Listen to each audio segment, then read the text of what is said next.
This program is made possible in part by the Moving Image Trust Fund.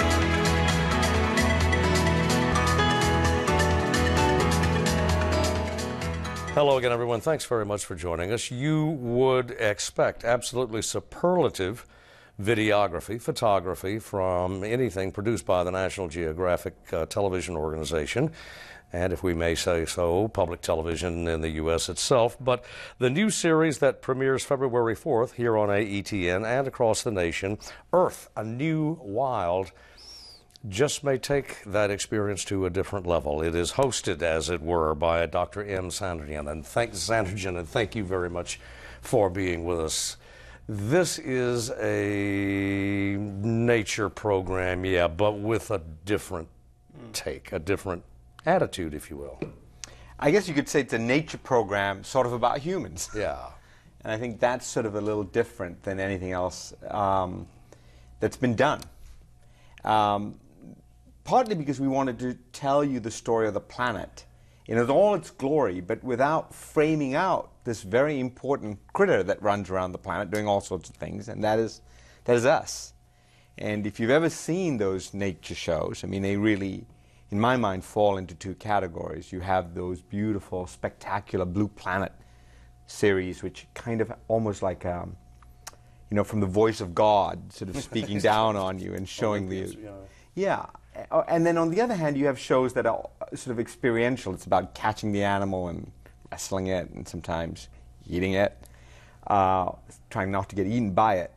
And neither of those really reflects the planet we really live in. For me, the marvel of the planet is that we still have so much wild nature, but it's inextricably linked in some ways to human life. Well, if you take then that intersection of what we commonly think of or colloquially think of as nature, we altogether forget that we humanoids are a part, Homo sapiens are a part of that. And a product of it. Yeah. You take it from the intersection there, yeah, and ask, what are we doing here? It's not always a happy intersection. It's not always a happy intersection, look, I was on a bit of a desperate quest at the end of the day. I love nature. I love these animals and things that I have known all my life. I live in Montana right now, and I live there because I get a kick out of going for a walk in the woods knowing that there's something bigger than me out there that might take my head off. But that's just me. It doesn't really work for most of the planet, That's not a great tagline. Go for a walk in the forest, something might kill you. It doesn't quite work. So I was on a bit of a desperate quest to ask whether in a planet of 7 billion people there is room for wild nature. And if there is, then what does that relationship really look like? That's what we set out to make. Well, about the broadcast itself, or the series of broadcasts, you travel, you take us to several venues in which a man could lose his life fairly easily. And in fact, you had a fairly close call yourself, you and the crew. We did, and to be honest, we had several close calls. Many of them, frankly, were in the transportation of how to get there. That was actually, to be honest, that is the most risky thing you end up doing. Getting in a taxi cab in Dhaka, Bangladesh becomes quite risky. But yeah, there's a fantastic sequence in, I think, the first episode where we track tigers in Bangladesh. Now, obviously, there's dangers from tigers, and we're well aware of that. This is a place where, on average, one person a week gets killed by a tiger. So it's a real threat. But what actually really got us in trouble was an incoming tide on a very, very large tidal flat that we got sort of stuck on. And I think that was the closest that I came to thinking that things might get really dodgy. You were literally stuck in the mud. We were stuck in the mud with a rising tide and a sinking sun, and there are tigers on the beach. An interesting afternoon. Yeah, exactly. Yeah. And the guy who was stuck the most, unfortunately, was the guard that we had, who was really stuck with his weapon and everything else, and he couldn't swim.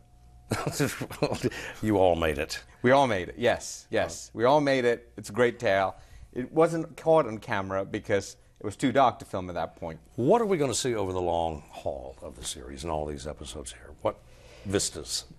Oh my gosh, where did we not go is a better question. I mean, we went to the very northern tip of Norway, the Arctic, with the Sami people. We went to a place called the Intangible Zone, a place you're really not allowed to go to except with special permission in the deep Amazon to meet the Warani people, which are really a first contact tribe. We go to Uzbekistan, a little bit undercover because we're going to see a gigantic lake that disappeared. Malawi, Zimbabwe, Tanzania, the most remote atoll on the planet, which is Palmyra Atoll in the Pacific.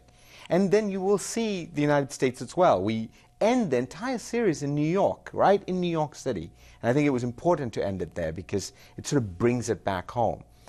There's a little bit of Texas in it as well. As Executive Vice President and I think Senior Scientist at Conservation International, this would seem to be a natural project for you. You, after all, are a guy who likes to wander around the woods of Montana and risk his life, you know, from black bear or whatever.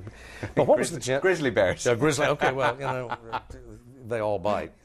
What was the genesis? What you were sitting at your desk one day thinking, what has not been done, or what? How did this come about?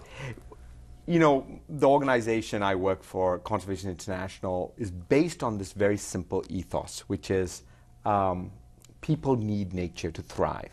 And if you want to simplify it even further, you could sort of use a tagline that would be something like, save nature, live better. And I'm paraphrasing the Walmart slogan, by the way, here. But it works for nature. And we sort of are built on that. And I wanted to sort of try to bring that to life on screen. I had this real interesting feeling that the way we show nature, we sort of show it as something very separate from humans, that sort of is devoid of sort of human life, and it's far out there, and we live here, and nature's out there, and it's only nice to protect after we've dealt with all the things that are really important to us, like where our water comes from, or where our food comes from, or where we get coffee, or where we get our fish, or any of those more urgent needs, food, safety, security, you know, the basic stuff that we need for life. And it's really not true. Even today, everything that we have really comes from nature. It does. You can trace it right back to it. I want people to be reminded of that. Because when I think you start seeing yourself as part of nature, then the reasons for saving nature become in your own self-interest. Talking about saving nature, there is, of course, in a great many quarters anyway, of the public dialogue, public sphere, there is great concern about what we, man, are doing to nature, about the entire planet. A moment ago you noted that there are 7 billion of us who walk on 2 legs on this planet, and that figure is going up. Is there room? Can we and nature as we know it? The challenge with that question is if I said no, then your next question would be, well, what's the right number? And there's not a clear answer, right? Is 1 billion too many? Is it 500 million? Is it 10 billion? It's a very difficult question to answer. The better question is, you know, on a planet with 7 billion, what do we have to adjust? What do we have to recognize in order to find reconciliation with this force that really gives us everything, and whose loss will, I'm completely convinced, come back to bite us. It's already biting us. Well, this reconciliation that you aim for, if the population trend, global population trend continues, everybody's concerned about it. The World Bank, the IMF is worried about it. Obviously, the scientific community is. Yeah. Only the other day there was a new report from, I think, UC Santa Barbara about how we're cooking or not cooking, but we're depleting the oceans. Yes. Or despoiling the oceans at a pretty fearsome rate. Yes. If there's not a magic number, how fast need the reconciliation? Can the reconciliation catch up to the public? Oh, that's the hard thing. I mean, that's the difficult question, because I know there's a solution to it, and I know we're getting there. Will we get there fast enough? Will all depend on, what we all do with our own individual choices, and what we have our governments do, and what we ask our companies that we support do. So it really is all hands on earth in some ways to get behind it. at the end of the day, it's not just numbers, because we know that the population trends, I mean, I went to Bangladesh, for example, at this show. It's a very densely populated country. In my lifetime, in the 70s, Bangladesh, a woman in Bangladesh would have 6 to 7 children. Kissinger coined the, sort of made sort of fun of the fact that it was in such dire strait. Today, it's 2.2. It's extraordinary how quickly they've turned that country around in terms of population growth rates. So I know that we will get that curve to sort of level out. Whether it's going to be 9 or 10 billion or 11 billion, I don't know, but it is leveling out. The real trick is consumerism, right? So the challenge right now is that if you really want to get philosophical about it, we have somehow decided that having more stuff equals happiness. And so that's become the bigger challenge, really. That one I don't really know where the end is. Well, let's be practical instead of philosophical. You and I are having water that was poured a moment ago from plastic bottles, petroleum-based plastic bottles. This carpet certainly has petroleum in it. Yeah, and I flew to get here. Yeah. And flew a few 100,000 miles for this show. Right. Yeah, no, I get it. I get that it's not a perfect system, and I get that. And poor people don't want to be poor any longer. Of course not. They want consumer items. items. Of course not. And I think that in the end of the day, if you want to know what the end game is how do you give people around the world the opportunity to live a better life without exhausting the fundamentals of nature that supports us all? That's the balance that you have to strike. So politically charged even now, but how do you do a program involving this subject without talking about climate change, global warming? Well, we don't try to not talk about climate change or global warming, and you do encounter it. When we were in the Arctic, we see it. We see the signs of it, and the people tell us about it. No, and I didn't mean to suggest that you don't. No, that you ignore it, but in this show, we don't tackle it head on, and the reason for that is because the proximate causes that you're seeing happen on the planet aren't because of climate change.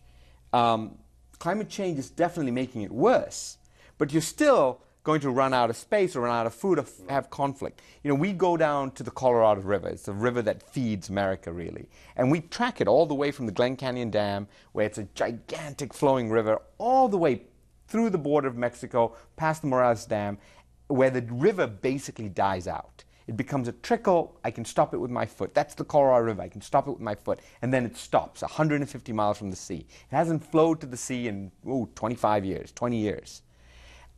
That river has gone to that point not because of climate change. It's happened because we ate it, literally.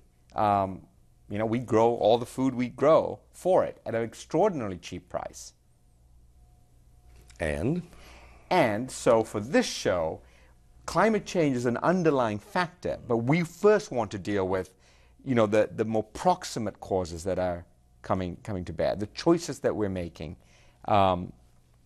in terms of what our food, what food we grow and what food we eat. Again, on the matter of reconciliation, how much should consumers, citizens in this country, in China, in Europe, Asia, elsewhere, Latin America, A, assuming that you can get the message across, B, how much should we be prepared to alter our lifestyles? Need it be as radical as many would suggest?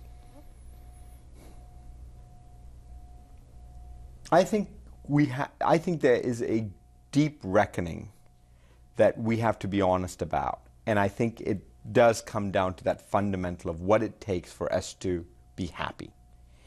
When you're looking at the vast majority of the planet who don't have much of what we have, they absolutely want more. But it's not clear to me they want all the things we have. That's not clear to me.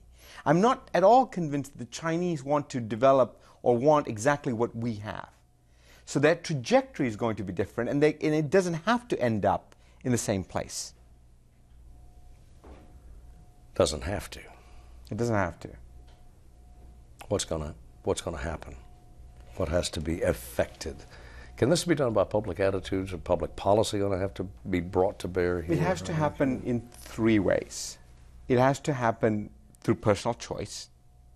So that's public attitudes, how people think about these things and make choices. It has to happen because of smart policies. And it has to happen because corporations, and they're getting into this game in a big way, understand that sustainability equals availability. And that, to me, is a real difference. Like when I was in college, you know, we went out and bought a Patagonia jacket and we put it on because it was green and we wanted to be cool and we were willing to pay the premium. Today, major companies are getting into the game because if you want to sell on a planet with 7 billion people, you genuinely have to worry about where your water comes from, what you do with the waste, what you do with your packaging. I mean, this becomes part of sustainability. So when sustainability becomes availability, you really see the market forces come into play. You know, Starbucks right now is on the verge of getting virtually all their coffee at 100% sustainability. That's astonishing. That's astonishing. They're not doing it with a lot of hoopla. I mean, you wouldn't even know this until you sort of went and dug into it. Now, why are they doing it? They're partly doing it to be a good corporate citizen, fair enough. But they're really doing it because they know that their supply chain and the security of their supply chain and all the farmers they support around the world have to have a stake in this. I mean, you can't scale if you don't want to think about sustainability.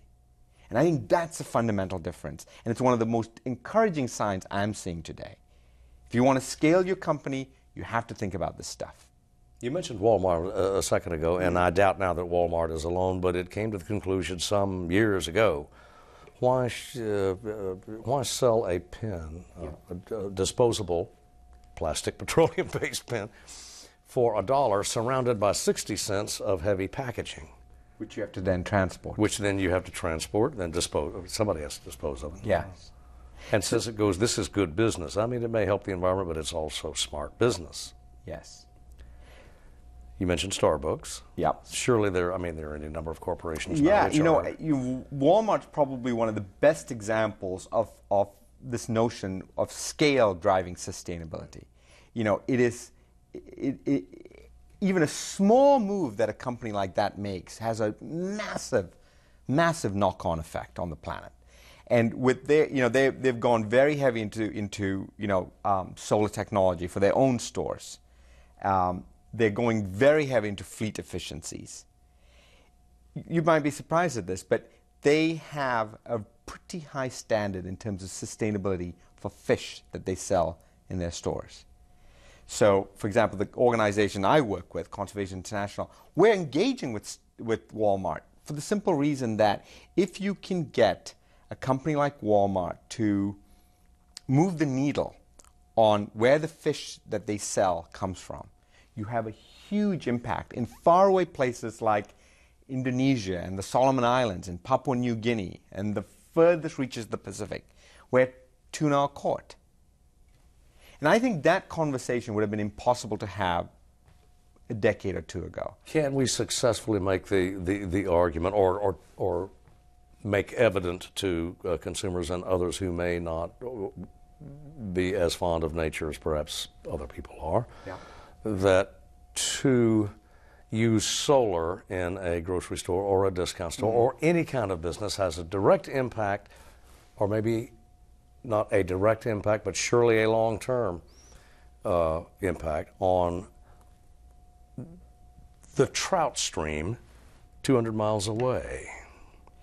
Well, the interconnectedness of I think it's the whole ecosystem.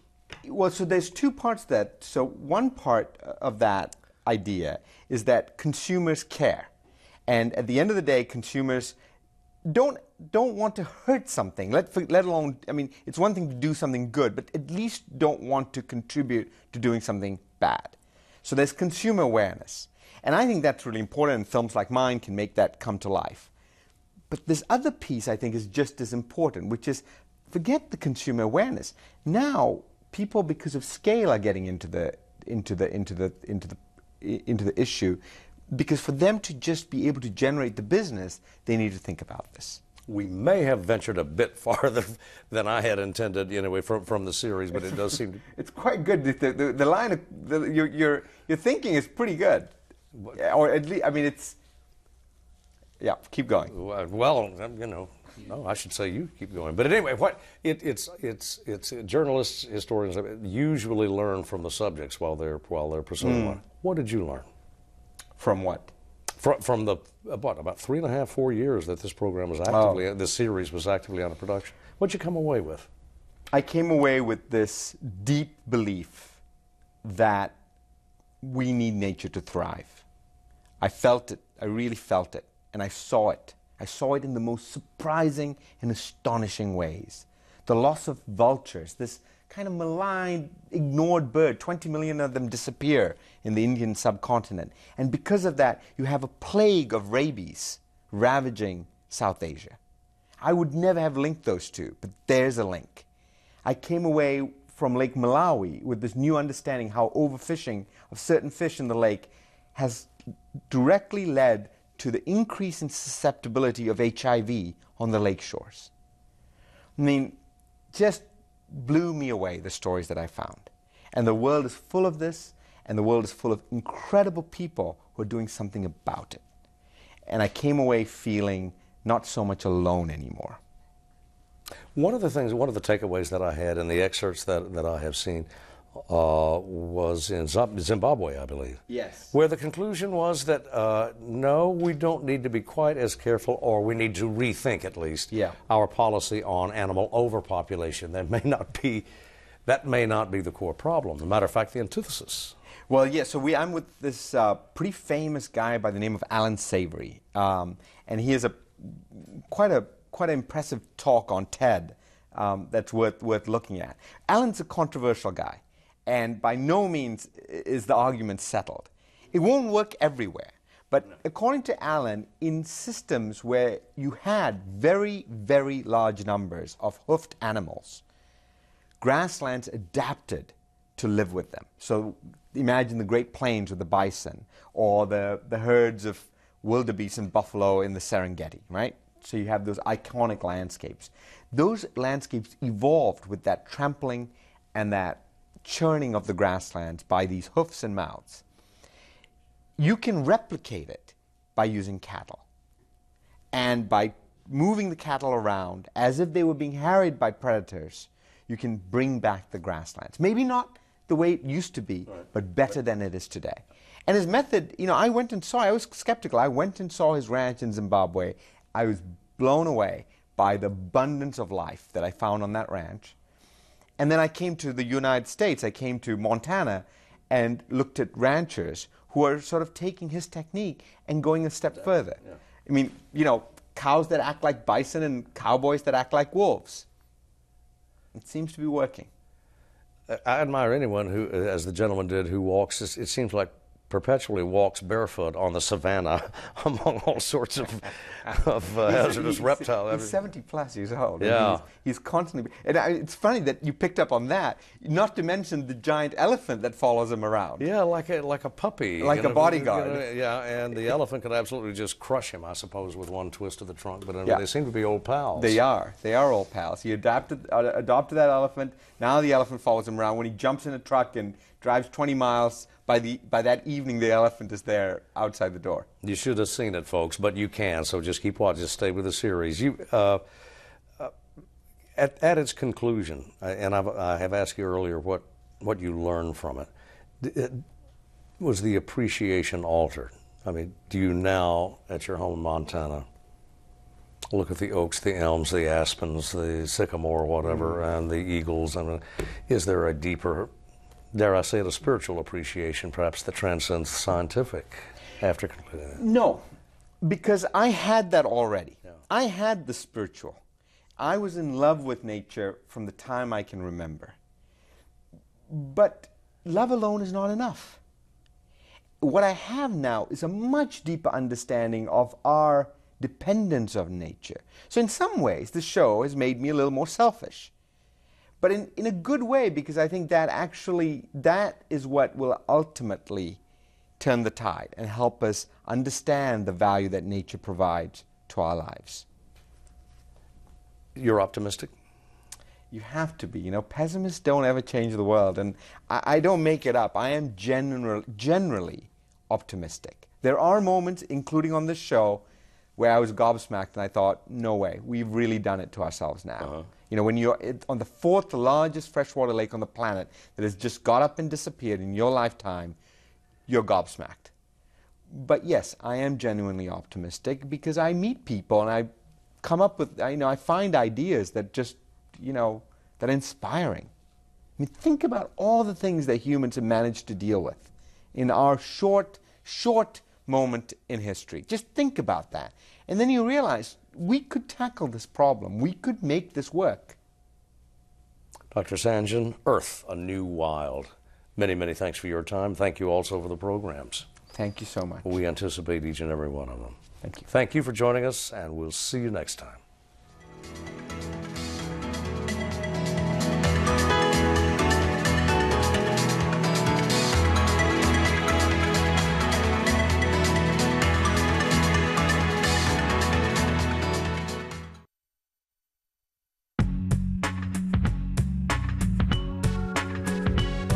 This program is made possible in part by the Moving Image Trust Fund.